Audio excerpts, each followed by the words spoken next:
Hello friends, તો આ છે મારો એક છોડ જે રૂટ બાઉન્ડ થઈ ગયો છે. અમુક લોકોને નથી ખબર હોતી કે છોડ રૂટ બાઉન્ડ થયો હોય તો એને ખબર કેવી રીતે પડે. તો એના 4 રીઝન્સ હોય છે, જે રીઝન તમે ધ્યાનમાં રાખો તો તમને ખબર પડી જાય.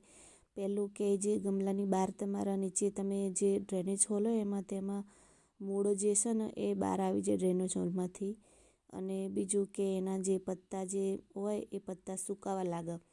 અને ત્રીજું કે એમની ગ્રોથ જે હોય છોડની ગ્રોથ રોકાઈ જાય. તમે ગમે એટલું એનું ખાદ આપો કે પાણી આપો, એની ગ્રોથ થાય નહીં, કારણ કે રૂટ થઈ ગયા હોય નીચે તો એના ન્યુટ્રિશન મળે જ નહીં ને. તમે પાણી નાખો કે ખાદ નાખો તો એનો કોઈ મતલબ નથી. અને બીજું ચોથું કે એમાં તમે જોવું હોય તો પાણી નાખી અને જોઈ લેવાનું કે જો તમારું પાણી ધીમે ધીમે નીચે ઉતરતું હોય તો રૂટ બાઉન્ડ નથી. અને જો એકદમ આવી રીતે પાણી બધું જ બહાર નીકળી જાય તુરંત નાખો ને તુરંત, તો સમજી લેવું કે તમારું ગમલું રૂટ બાઉન્ડ થઈ ગયું છે. તો એને તમારે ગમલામાંથી બહાર કાઢી અને ચેન્જ કરવું પડે.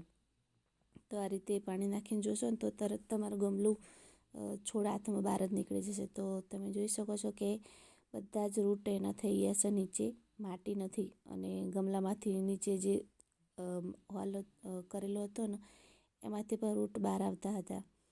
તો એવા એને નીચેના જે રૂટ્સ વધારાના છે ને એક્સ્ટ્રા, એનો કટ કરી લેવાની છું. નીચેથી 2 ઇંચના રૂટ કટ કરી લેવાના, બધા નહીં કરવાના, નીચેના થોડાક જ, જેથી કરીને એના એક્સ્ટ્રા મૂળ જે હોય ને કટ કરી લેવાના.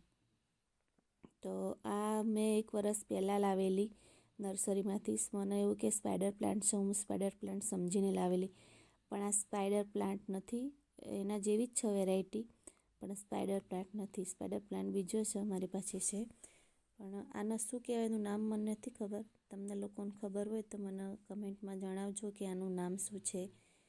તો આ મલ્ટીપ્લાય પણ થાય છે.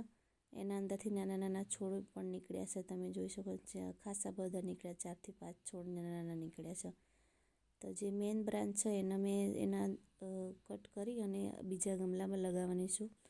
તો આની અંદર એ જ માટી મેં યુઝ કરીશ જે ગમલામાંથી થોડીક નીકળી છે. એની અંદર થોડુંક મેં કિચન કમ્પોસ્ટ પણ નાખીશ, જેથી કરીને એની ગ્રોથ સારી થાય. તો એનો મેં ગમલામાં લગાવી દેવાની છું. બીજા ગમલામાં લગાવીશ, આમાં નથી લગાવવાની. આમાં મારે બીજો છોડ લગાવવાનો છે. તો એના માટે જે એની એક્સ્ટ્રા રૂટ હતી મેં કટ કરી લીધી, અને જે સૂકા પત્તા હતા એ પણ હટાવી લીધા અને એના ગમલામાં લગાવી દીધો. તો તમે જોઈ લીધું કે 4 રીઝન્સ હોય છે જેથી કરીને આપણું ગમલું રૂટ બાઉન્ડ થઈ ગયું હોય તો એને ચેન્જ કરવું જરૂરી છે. તો આ રીતે એને ચેન્જ કરી લેવું, જેથી કરીને આપણો છોડ બચી જાય, ને તરત છોડ સુકાઈ જાય. તો એના અલગ અલગ લગાવી દીધા. સરસ. મારા આના બહુ બધા છોડ થઈ ગયા છે, 4 થી 5 નીકળ્યા. Happy gardening.